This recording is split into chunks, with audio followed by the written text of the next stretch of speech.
Yo, what's up, everybody? Welcome back to the pod. So the other day, I kind of got up on a little bit of a soapbox. I got a little bit preachy on LinkedIn about a topic that's really near and dear to my heart. I get the question a lot about AI replacing the need for copywriting or graphic design, and people who are afraid to go and learn these skills because they think it's going to become obsolete within the next few years and they're going to have wasted all this time and energy learning this skill. And if you guys have paid any attention to this content or watching any of the videos on YouTube, you know that one of my strategies for building wealth, especially if you're early in the game, is to go learn high value skills that you can then go apply and add value to people's businesses and help them make more money.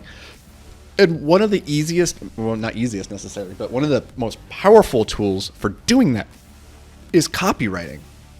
But there's this misconception about what copywriting really is. And a lot of people, because they hear what ChatGPT is able to do and like, oh, it can generate the copy for you, they think that copywriters are just going to become obsolete and that this is a skill that is not worth learning. And I couldn't disagree more, because I think copywriting is not just a skill to make money. That's the first mistake. It's a form of critical thinking that has the express purpose of influencing other human beings. Okay?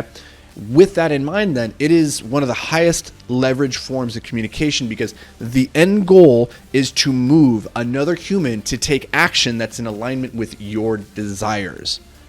So think about that. If the express purpose of copywriting is to influence other people, then it's not really about the words on the page. It's in understanding the human psychology and understanding communication principles and how to share ideas in a compelling, influential, persuasive way, right?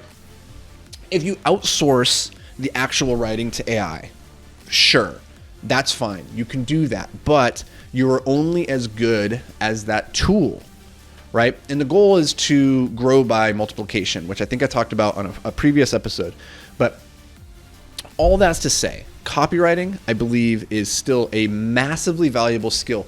Whether or not you actually apply it as a copywriter or you just use it to then produce even better copy in conjunction with the AI, I don't think this skill is going to go anywhere.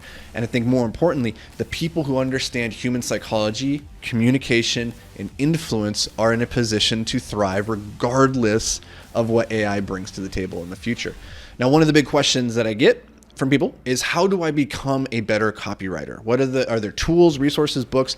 So a couple of resources that I want to share with you guys, and then an exercise that is an absolute game changer. It's been recommended by legends of copywriting for the last 50 plus years.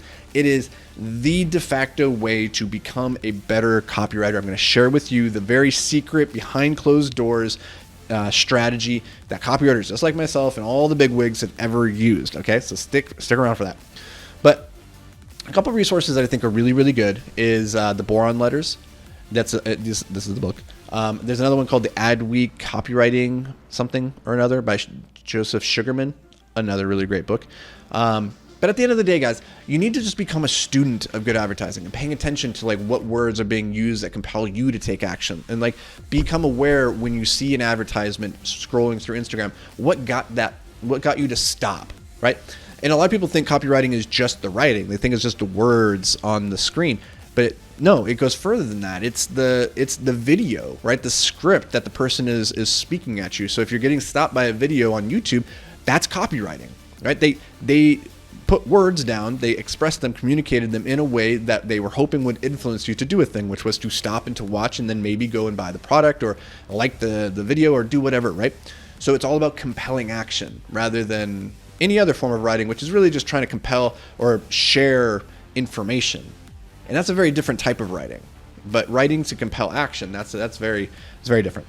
Okay, so the exercise that I want to share with you guys, it's really powerful. It's really simple, really, really effective though. It's called copywriting. That's not my journal. So let me pull it over here. If you guys are watching on YouTube, you can go over to youtube.com/amplified impact. You can check out this podcast.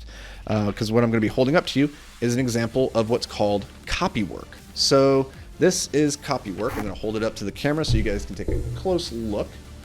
And all copy work is you take the great ads of yesteryear, great examples of great writing, of good copywriting, And then you sit with that piece of work and then you write it out by hand in your journal, into your notebook.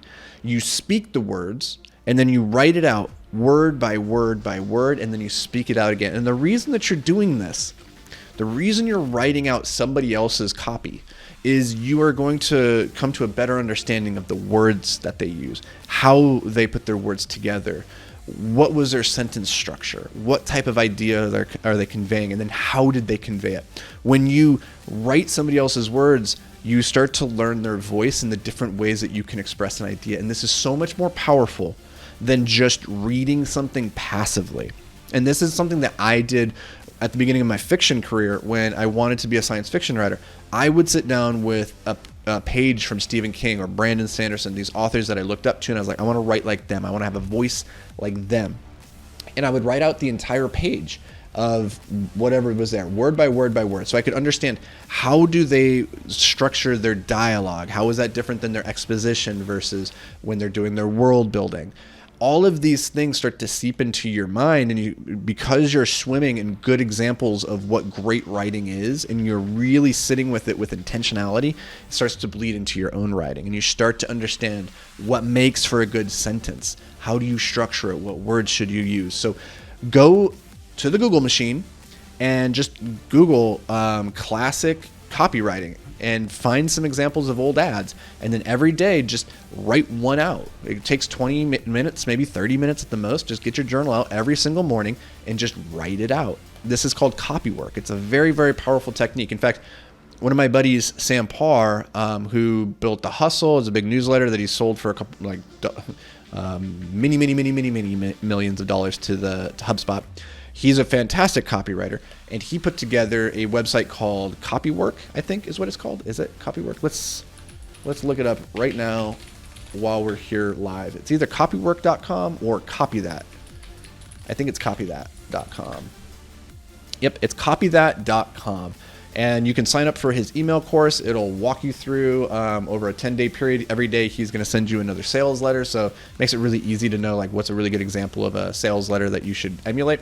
He'll send you those, and then work on your copy work. So I get no kickbacks from that, by the way, guys. Like, just go do it, because this is a great skill to have. It's timeless, regardless of what AI does in the future. The ability to structure your thoughts and convey them in a compelling manner, never going out of style. So hope this brings you some value, guys and gals. Appreciate you being here. As always, looking forward to seeing you tomorrow, bright and early, or late and dark, whenever. It doesn't really matter when you listen, I guess. But until then, stay hyper-focused, my friend.